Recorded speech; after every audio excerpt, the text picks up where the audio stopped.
चंदिया गांव में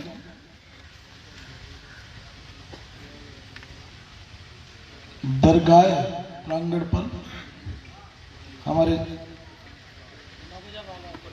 नवजा बाबा की दरगाह पर मैं सभी लोगों को सादर प्रणाम करता हूं।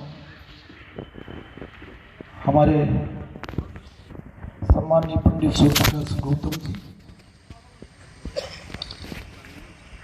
गजेंद्र शुक्ला जी, संजय अग्रवाल जी,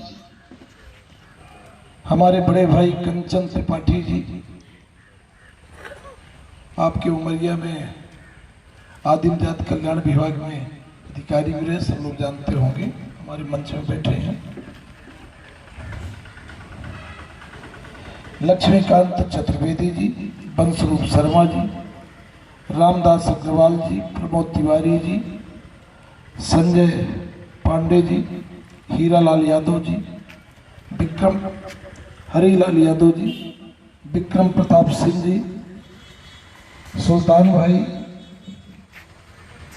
Upendra Singh ji, Prince Singh ji, Kapil Sharma ji, advocate Dilip Tripathi ji, advocate Suryaprakash Chaurasia जी, कैलाश चौधरी जी, अयोध्या जायसवाल जी, संयोग कुशवाहा जी,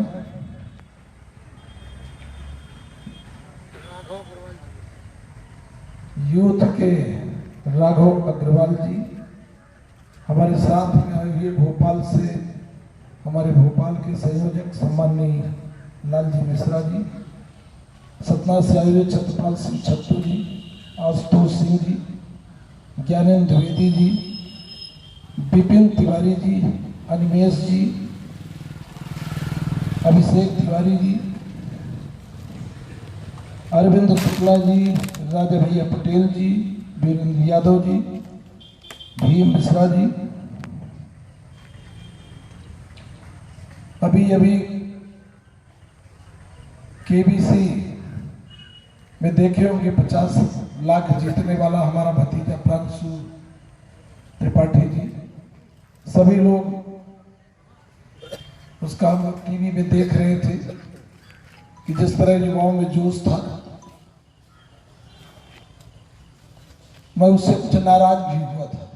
मैं नाराज हुआ कि तुम वहां जाकर माई शारदा का नाम नहीं लिए और लटा गांव का नाम नहीं लिए। यदि माई शारदा का नाम ले लिए होते तो 60 करोड़ रुपया जीत के आते। तो हम तो उस पावन भूमि में जन्मे हैं, ये हमारा सौभाग्य है। हमारे बीच में हमारे गांव की कुसुम पटेल जी भी हैं, उन सबका भी मैं स्वागत करता हूं। यह सबसे पहले तो मैं एक आध बात से शुरुआत करूंगा। ये कोई जाति का कार्यक्रम नहीं है, ना कोई दल का कार्यक्रम है।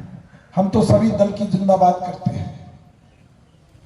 हम बहुत दिनों तक दल की निष्ठा और ईमानदारी से चलते आए हैं और लगातार तमाम दलों की सरकार बनाते आए हैं। कांग्रेस के जमाने में यह प्रस्ताव पारित हुआ था सदन से, तो कांग्रेस की भी जिम्मेदारी बनती है कि ये स्टेट बने और भारतीय जनता पार्टी के पितृ पुरुष स्वर्गीय अटल बिहारी वाजपेयी जी, जिनकी रीतियों और नीतियों पर यह देश चलता है, उनके एजेंडे में था कि छोटे राज्य बनेंगे, राज्य का विकास होगा। अभी आप लोग चर्चा किए, कोई भाषण दे रहे थे कि चंदिया तहसील बन गई तो इसका विकास हुआ। बड़ी बड़ी ग्राम पंचायतें होती थी तो छोटी छोटी पंचायत बनाई गई तो उन पंचायतों का विकास हुआ। पहले के जमाने में ज्वाइंट फैमिली चला करती थी। एक घर में 4 भाई 5 भाई, पांचों भाई आराम से घर में खेती होती करके घर परिवार चलाते थे।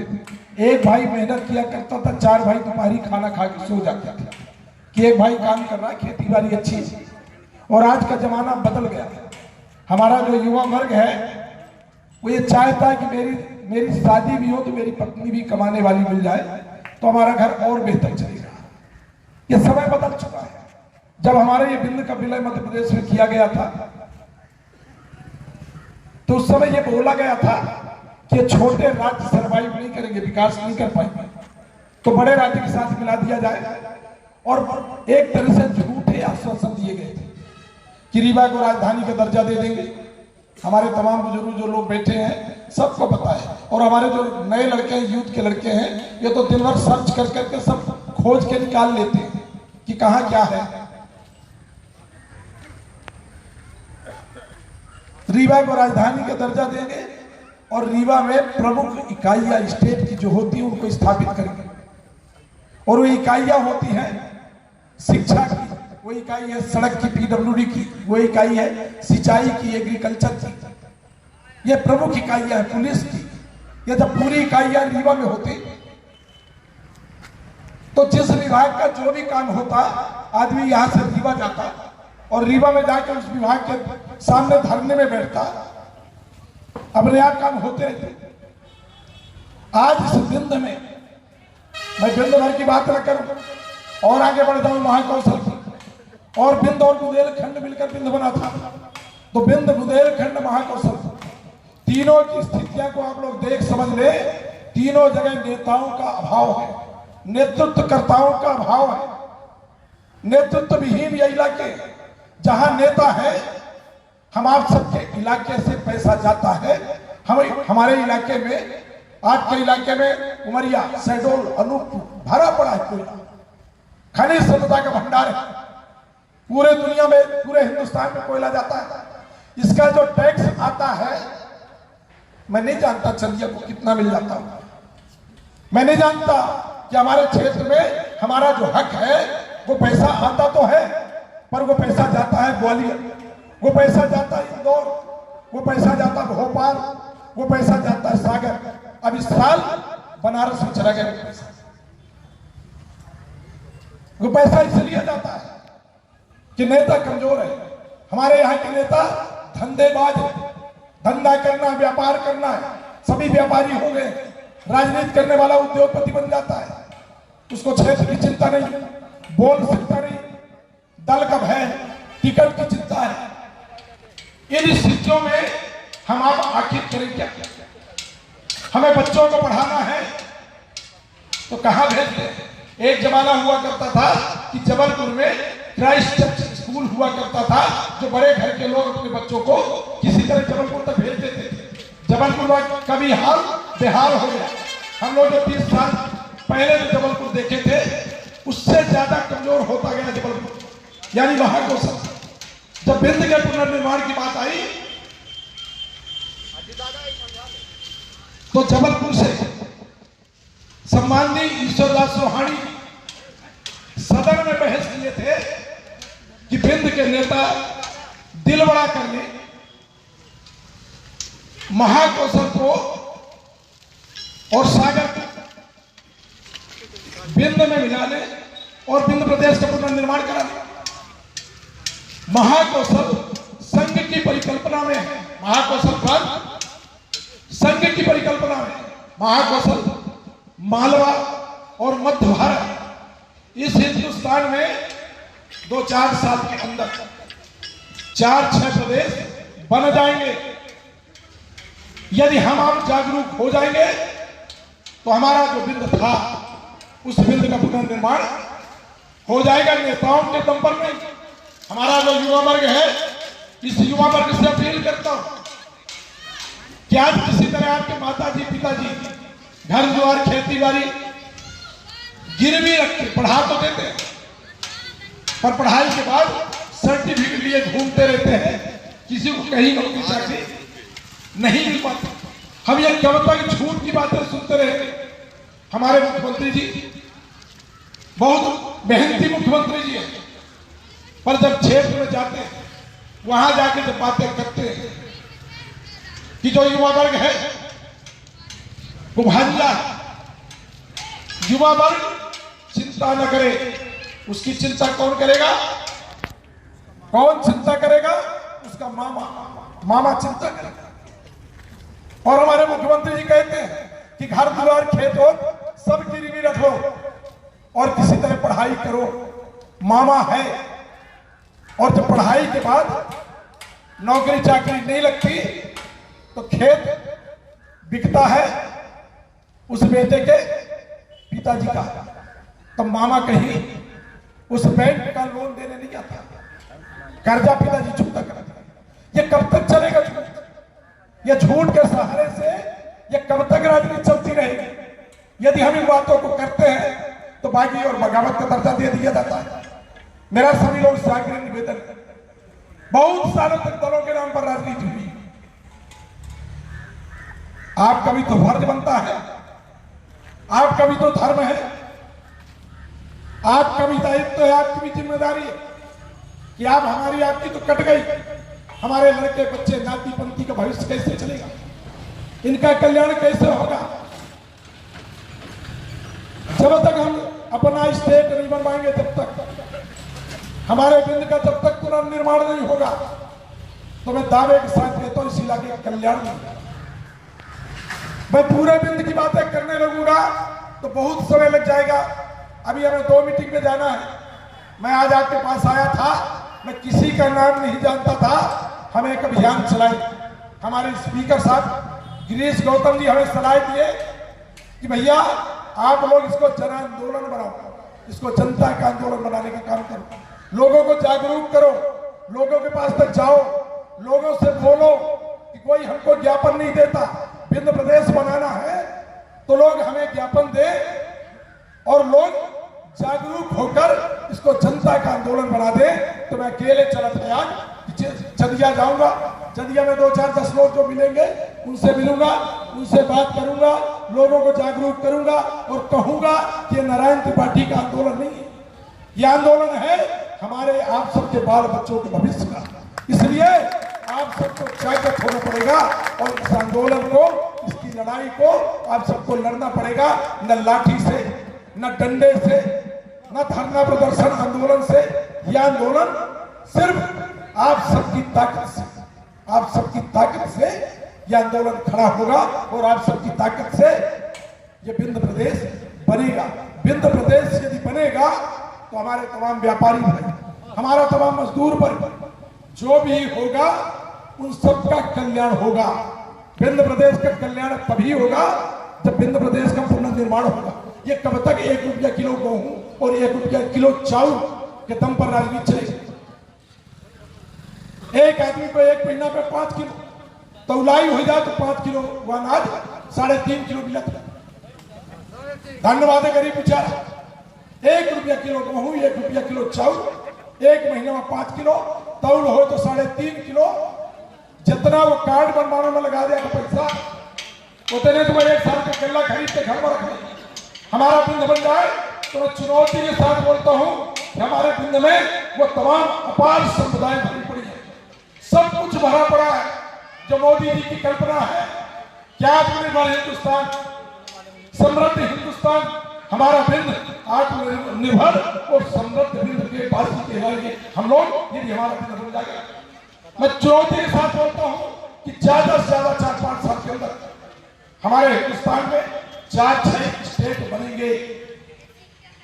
महाराष्ट्र स्टेट बनेगा, तमिलनाडु में बनेगा, उत्तर प्रदेश में 2-3 बनेंगे। जो हमारा बिंद था उसके साथ प्रभाव क्यों? तो हमारा बिंद भी बनाना चाहिए और वो बनेगा आप सबकी ताकत से। मैं चंदिया के एक युवाओं से, मैं बुजुर्गों से चाहूंगा आपकी बात भी, और जो हमारा युवा वर्ग है वो युवा वर्ग यह अभियान में लग जाए। जो जितने गांव है आसपास उन गांव में जाइए, उन गांव की कमेटियां बनाइए, कमेटियां बनाकर हमें बताइए, उन कमेटियों की अनुसूची लेंगे। हम तो बता दिया जन जागरण अभियान में निकले हैं राघव जी और सिंह साहब, आप लोग सब बहुत बेहतर काम करने वाले लोगों में से हैं। हमारे सम्मानित संचालक महोदय इकबाल जी हैं, गौतम जी हैं, सब लोग जितने जो लोग हैं, हम तो ये भी नहीं सोचे थे कितने लोग मिल जाएंगे, हम तो ये भी नहीं सोचे थे कि ये टेंट लगा के आप लोग मिल जाएंगे। हम तो ये सोचे थे कि चंदिया से निकलेंगे, कहीं भी चौराहे में खड़े होकर लोगों को से बात करेंगे। बिंद प्रदेश बनेगा, हमारे यहाँ का व्यापारी समृद्ध व्यापारी कहलाएगा। सब कुछ हमारे पास, कोई कमी नहीं हमारे पास। मेरा सभी लोग से आकर प्रार्थना निवेदन है, समय ज्यादा हो गया है, मैं यहां से जाने की इजाजत चाहूंगा। प्रार्थना करता हूं कि आप अपने बाल बच्चों के भविष्य के लिए, बिंद के पुनर्निर्माण के लिए, जब भी हमारे स्पीकर साहब आपके इलाके में आए, जानते हैं ना स्पीकर साहब, जब भी आए ज्ञापन अवश्य सौंपना है। उनका कहना है कि कोई हमें ज्ञापन नहीं सौंपता, तुम्हें ज्ञापन अवश्य देना है कि माननीय स्पीकर साहब, अध्यक्ष महोदय, आप हमारा विंध्य प्रदेश बनवाएंगे। आप सब लोग जो आपके एमएलए हैं, आपके सांसद हैं, आप अपने आप को तैयार कीजिए। बताया ना, कोई लाठी डंडा नहीं चलेगा, कोई धरना प्रदर्शन नहीं होगा। हम सिर्फ अपने जो जिनको हम बना रहे हैं, जो हमारे विधायक, जो हमारे सांसद, ये तैयारी कीजिए। हम कोई एक तारीख तय करेंगे, जब ये पूरा जागरूकता अभियान चला लेंगे, एक एक जगह जब दौरा कर लेंगे, तो अपने अपने विधायक, अपने अपने सांसद के घर को घेरना है और घेर कर उनसे लिखित लेना है कि विधायक जी, सांसद जी, विंध्य में रहना है कि नहीं, विंध्य प्रदेश बनाना है कि नहीं, विंध्य प्रदेश बनाना है, विंध्य में रहना है, ये लिखित हमें दीजिए। अब जो समय आ गया है, यदि आप चाहते हैं कि विंध्य का पुनर्निर्माण हो, बहुत सालों तक दल की राजनीति कर लिए, कुछ दिनों तक जाति भूल जाइए और दल भूल जाइए, अपनी जाति और अपना दल विंध्य प्रदेश को मान लीजिए। मैं विश्वास दिलाता हूँ कि 4-5 साल के अंदर ये विंध्य प्रदेश बन जाएगा। यदि किसी को लगता है, जो भी लोग खड़े कि हमारा तो जो जितना चलना था चल गया, अब जो आगे आने वाली पीढ़ी है उनका भविष्य सुरक्षित करना है, तो विंध्य का पुनर्निर्माण कराना पड़ेगा। आप सबको मैं यहाँ प्रणाम करता हूँ और दरगाह के पास में हूँ, तो मैं वहाँ भी मत्था टेकूंगा, मैं चल रहा हूँ वहाँ। मैं सभी को सादर प्रणाम करता हूँ, निवेदन और आग्रह करता हूँ कि इस मुहिम को आज के बाद बंद न कर देना, इस मुहिम को लगातार चलाना। मेरा नंबर कोई भी ले ले, राघव जी आपको दिए देता हूँ नंबर। तो भैया मेरा निवेदन कि सब लोग, आप लोग सब लोग लगिए इस अभियान में। यदि लग जाएंगे और मदद कर देंगे, इसको जन आंदोलन बना देंगे। इसको जब भी हमारे मुख्यमंत्री जी कहीं आए, मुख्यमंत्री जी जब भी आए, जो भी मुख्यमंत्री हो, हमें ज्ञापन सौंपना है कि हमारा विंध्य प्रदेश बनाइए। अभी मुख्यमंत्री जी हमारे सत्ता में गए, मेरे ख्याल से 10,000 ज्ञापन दिए, गली गली ज्ञापन दिए गए। तो सब लोग ज्ञापन सौंपिए, जो भी जिसके पास। अभी तो हम लोग कुछ आगे करेंगे, हम तो खून के पत्र लिखेंगे कि हमारा विंध्य हमें रोका दीजिए। प्रधानमंत्री जी और नारायण भैया संघर्ष करो। सिर्फ आप लोगों को जागृत होना है। जो लोग हमारे व्यापारी भाई अपनी दुकानों से सुन रहे हैं, उनसे भी मेरा निवेदन है, आग्रह करता हूँ कि विंध्य के पुनर्निर्माण में आप सभी का योगदान होना चाहिए। मैं दावे के साथ बोलता हूँ, यदि आप लोगों का साथ मिल गया तो विंध्य का पुनर्निर्माण करा के दे दूंगा। मेरा राजनीति का और अंतिम एक उद्देश्य है, विंध्य प्रदेश बनाना है। न दल न टिकट, इसकी कोई चिंता नहीं। न राजनीतिक पार्टी इस मध्य प्रदेश में धंधा करता, न व्यापार करता, न कोई सरकार के दबाव में, न कोई सरकार के प्रभाव में। मैं चुनौती के साथ इन बातों का सामना करता हूँ। जो चुनौती देता है उसको स्वीकार करता हूँ और उस लड़ाई को अंतिम उद्देश्य तक पहुंचने का युद्ध करता हूँ। अब यह संग्राम बड़ा भीषण होगा। मेरी सब लोगों से प्रार्थना निवेदन है कि आप सब लोग जागरूकता के साथ इस अभियान में लगे। आपके संघर्ष में हम सब और ये तय कर लीजिए कि जो अगला दौर आएगा विंध्य के नाम पर चलेगा, विंध्य के नाम पर चला दिए तो कहते हैं भयभीत हो ना प्रीत। तब चुनौती के साथ विंध्य प्रदेश बना देंगे। हम सबको धन्यवाद।